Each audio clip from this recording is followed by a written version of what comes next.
Bueno, y la semiótica o la semiología en la literatura, ¿cómo lo podría aplicar? Totalmente en la forma de creación de historias. Para mí la semiótica es una herramienta fundamental de construcción de signos, ¿sí? Y volvemos a lo mismo, más allá de que el cine me representa un lenguaje audiovisual, ¿sí? Digamos lo que la literatura lo que me está representando es un lenguaje escrito que me permite imaginar múltiples universos, ¿sí? Por eso es que a veces entra en juego como esa gran discusión de qué es mejor, el libro o la película, ¿sí? Yo creo que el libro te permite a ti poder idearte e imaginarte los personajes que están allí. La película que lo que me está demostrando es la interpretación de un guionista y de un director de lo que el libro te presentó. ¿Sí? Yo, por ejemplo, jamás me imaginaría que Cien años de soledad terminara en el cine. Es un libro que me he leído múltiples ocasiones y que de alguna manera me incorpora tantas cosas emocionales que si algún día lo veo en el cine, voy a entrar en un choque conceptual muy fuerte. Yo creo que la literatura también moviliza precisamente estas estrategias narrativas y discursivas que me permiten imaginarme esos posibles mundos que el libro me está mostrando. Cuando yo leo Moby Dick y me imagino todo ese proceso descriptivo, lo estoy leyendo y me lo estoy imaginando y lo estoy asociando en mi cabeza a partir de los signos ya que prevalecen en mí desde mi formación, desde mi experiencia, desde mi cultura, desde mi aprendizaje colectivo, desde todo. ¿Sí? Pasa lo mismo con cualquier libro, con cualquier obra que yo pueda leer. Lo mismo viene con el tema del cómic, porque el cómic está entendido también, el cómic para mí es como un storyboard. ¿Sí? Es como un storyboard para que si algún día algún cineasta quiere hacerlo, lo pueda ver allí. Entonces, por ejemplo, la obra de Frank Miller de Sin City, un director la cogió y fue muy fiel al cómic como si fuera una especie de storyboard y lo trasladó al cine. En ese momento nos está, el director está interpretando un cómic que hizo otro creador, que es Frank Miller, y de alguna manera hubo una asociación y una conexión para permitir trasladarlo a otro lenguaje, que es el lenguaje cinematográfico.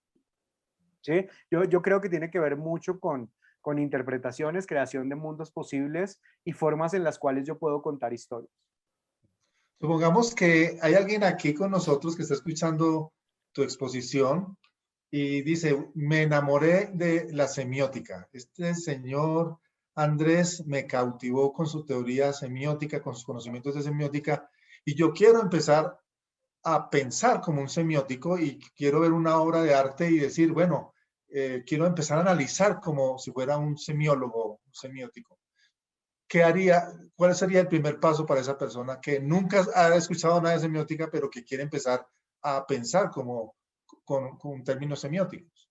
Bueno, lo primero que yo diría es cuál es el nivel que quiere alcanzar, porque una cosa es estudiar la semiótica en términos académicos, donde lógicamente hay muchos lugares donde se puede hacer maestrías y especializaciones, pero van mucho en términos de la semiótica desde el punto de vista teórico y académico.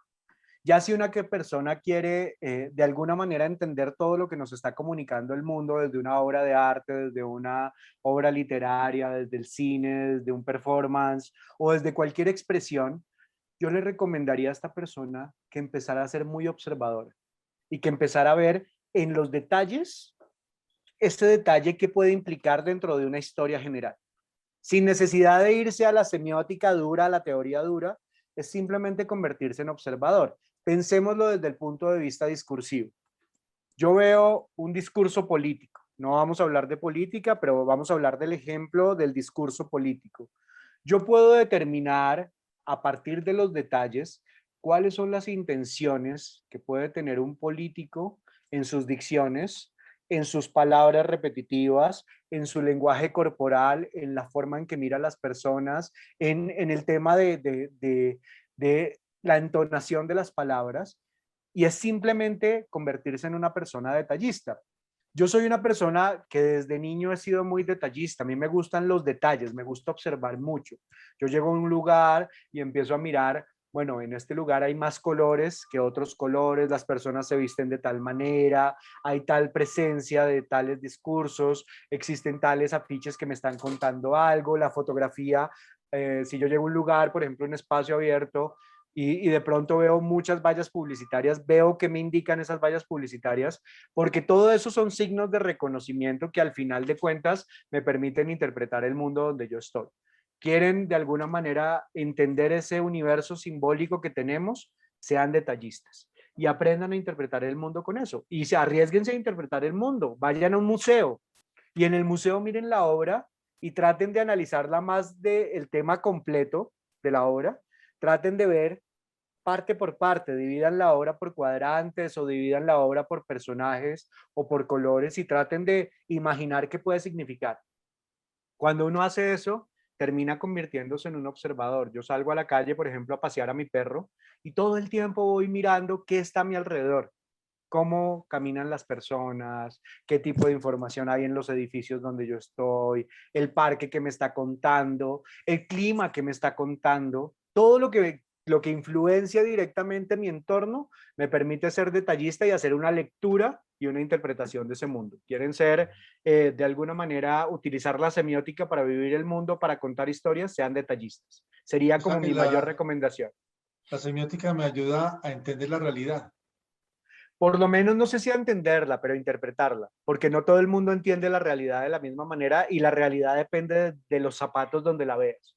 ¿Por qué? Porque cada uno construye sus universos simbólicos a partir de sus experiencias, pero te permite tener múltiples interpretaciones y te permite también entender cuáles son los motivos del otro para interpretar el mundo de una manera distinta a la tuya. Cuando tú entiendes eso, puedes saber que las diferencias son lo que nos une. ¿A qué me refiero con esto? No todo el mundo tiene que ser igual a uno. No todo el mundo tiene que pensar igual que uno. No todo el mundo tiene las características de uno. Pero cuando yo entiendo que mi universo simbólico es un universo bonito porque yo lo creé a partir de todo lo que he vivido y de las experiencias que tengo, pero que otra persona creó otro universo simbólico distinto y que también es bonito a partir de sus experiencias y lo cuenta, yo lo interpreto, ahí es cuando viene nuestra mente, que es maravillosa, con sus conexiones, con sus asociaciones, con la creación de nuevos universos simbólicos a partir de esa combinación de ideas, de pensamientos, de interpretación de realidades, de todo. Creo que eso nos ayudaría en un mundo tan complejo como el que tenemos, donde muchos se quieren imponer a partir de ideas o comportamientos o manejos de poderes. Creo que el entender los universos simbólicos de otros nos permitiría tener más, no sé cómo, empatía con el otro. Si yo tengo una empatía con el otro y entiendo que ve el mundo diferente a como yo lo veo, creo que nos daría más elementos de juicio positivos para vivir el mundo de una manera distinta. ¿Por qué decidiste viajar por todo el mundo y estar en diferentes universidades como Chile, estuviste en Europa? ¿Cuál fue tu motivación? Porque te saliste como del, de lo que todo el mundo quiere, ¿no? Estar acá, recibir un título profesional y quedarse acá, pero tú te abriste al mundo. ¿Cuál fue esa motivación?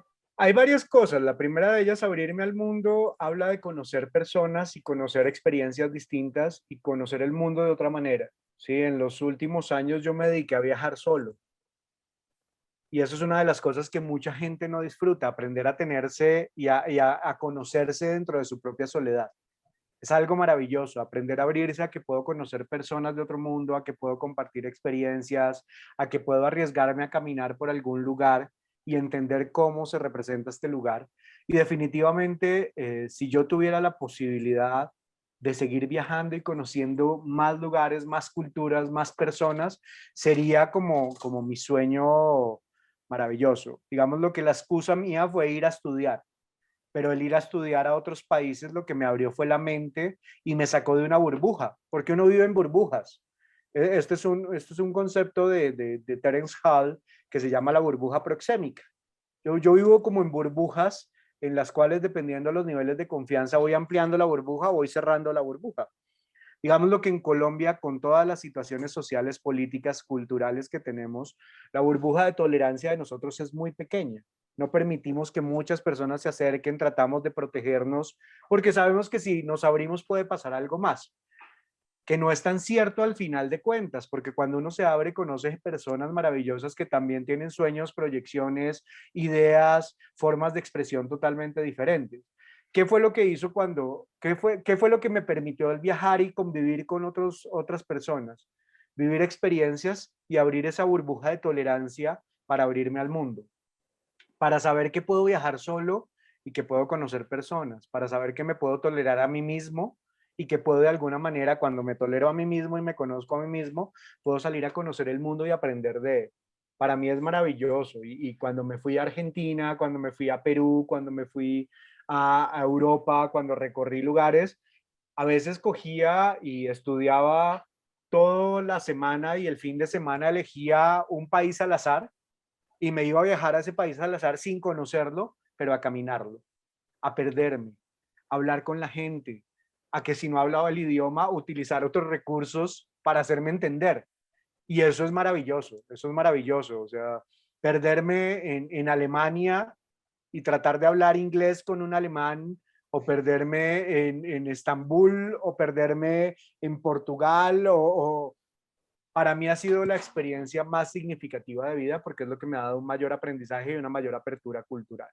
Ojo, también he viajado mucho por Colombia, también he viajado mucho en términos de conocer cuáles son las realidades que tenemos acá.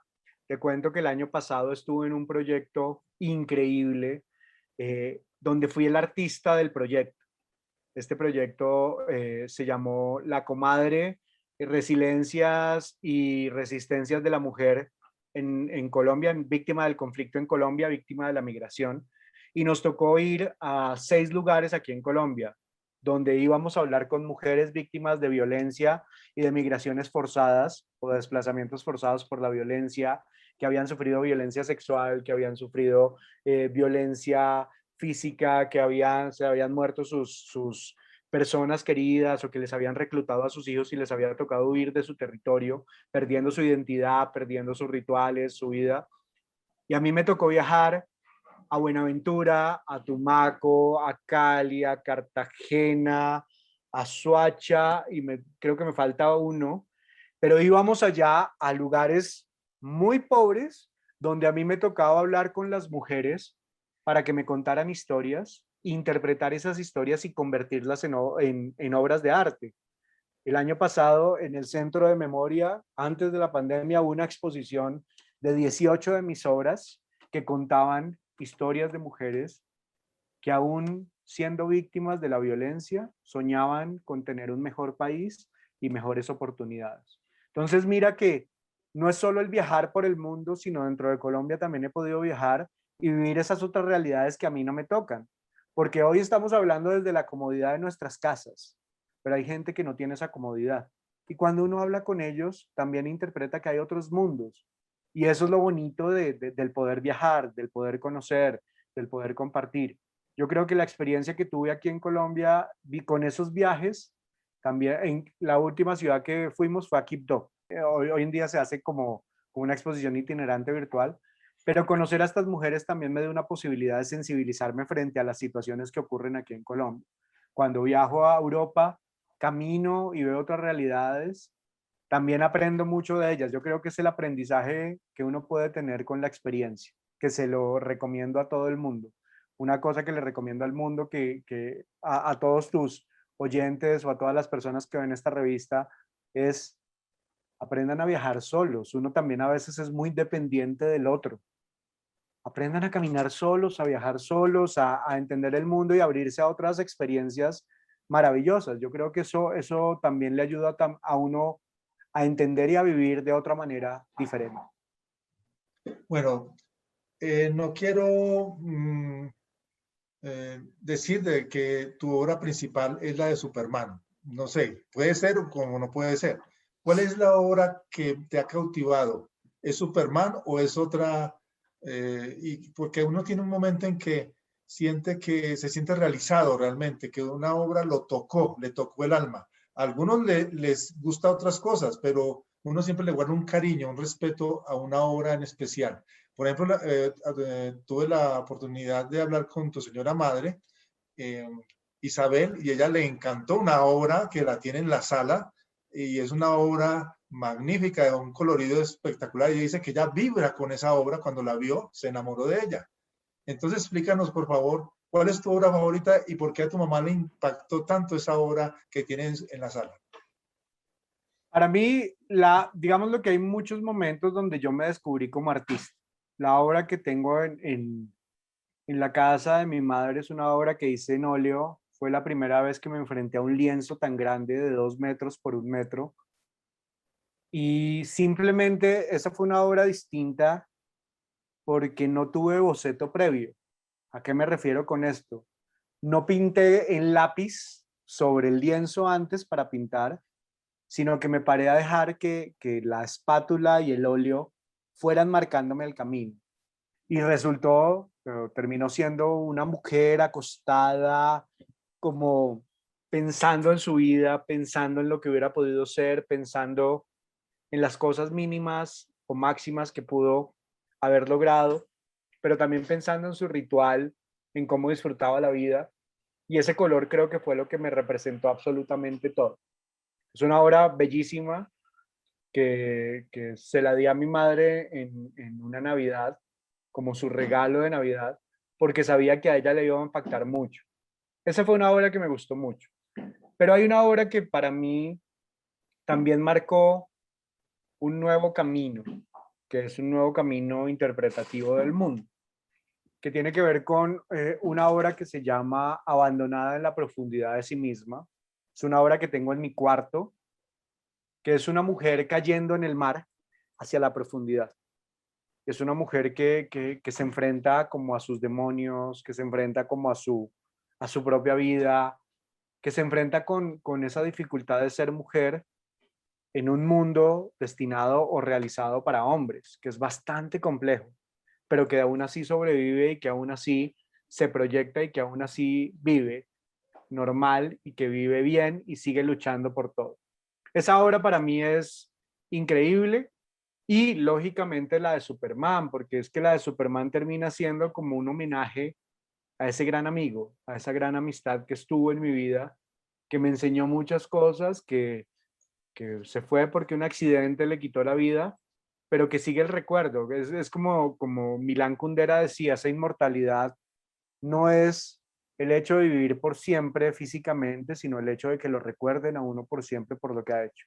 Y yo creo que Miguel logró en su corta vida esa posibilidad y este es un homenaje a él, ¿no?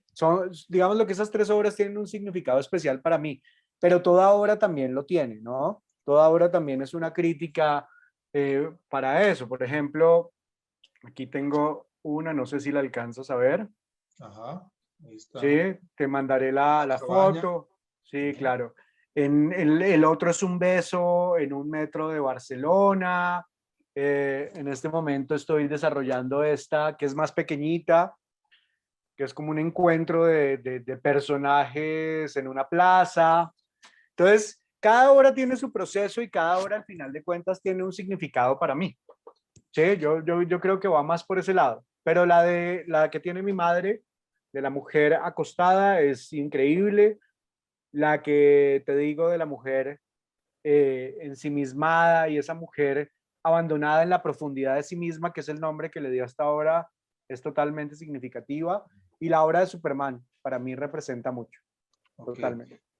Las personas que quisieran ver tus obras, ¿tienes algún espacio en internet, alguna dirección que nos puedas Sí, facilitar?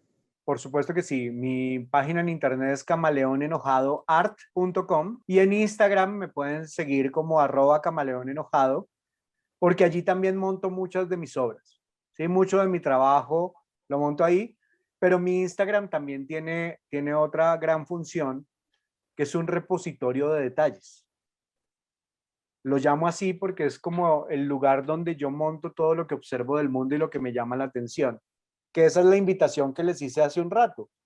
Quieren utilizar los signos para su vida, sean detallistas. Sean detallistas. Y mi Instagram tiene esa capacidad de el detalle de lo que yo veo, tomo la foto y la subo. Y ahí es donde realmente tengo también como una muestra, un muestrario de todo lo que yo hago allí. Entonces la página es camaleonenojadoart.com y mi Instagram es @camaleonenojado. Bueno, realmente nos has hecho soñar, Andrés. Nos has mostrado un panorama desde tu niñez hasta ahora nos has profundizado en la semiótica, mejor dicho, nos has hecho viajar y te agradecemos muchísimo porque tú sabes mucho, pero tu humildad de compartir con nosotros esos conocimientos que tienes nos ha hecho sentirnos realmente privilegiados al tenerte aquí en este espacio. Así que estás bienvenido siempre en este espacio cuando quieras. Cuando saques una nueva obra, nos gustaría analizarla desde el punto de vista semiótico. Así que muchísimas gracias por tu compañía y por compartir todos esos conocimientos que tienes. No, muchas gracias a ustedes por invitarme. Realmente para mí es muy lindo poder hablar abiertamente de mis obras, de la vida, de todo y compartirla con ustedes. También, Robert, si quieren de pronto escuchar más historias, tengo un podcast que produzco Qué bien. semanalmente. Se llama KWX, Kuboxati Podcast. Lo pueden encontrar en Spotify, en Google Podcast, en Apple Podcast o en podnation.co. Y allá lo que hago es contar historias e interpretar el mundo. ¿Sí? A diferencia de lo que es el arte visual, allí lo que hago es tratar de interpretar el mundo con palabras, a mi manera. Entonces, si quieren escuchar historias, también les envío el link para que lo puedan escuchar. Y pues maravilloso, a mí estas tertulias me encantan. Entonces, muchas gracias por la invitación. Muy agradecido. Y a ustedes también, queridos amigos, muy agradecidos por estar con nosotros en en este pasaje de Cuéntenos su historia. Así que los esperamos en la próxima. Recuerden de colocar me gusta si les gustó este programa. También colocar el dedito arriba si quieren y también en el icono de la campanita por si quieren recibir notificaciones de nuevos programas que recibamos. Así que muchísimas gracias y hasta pronto.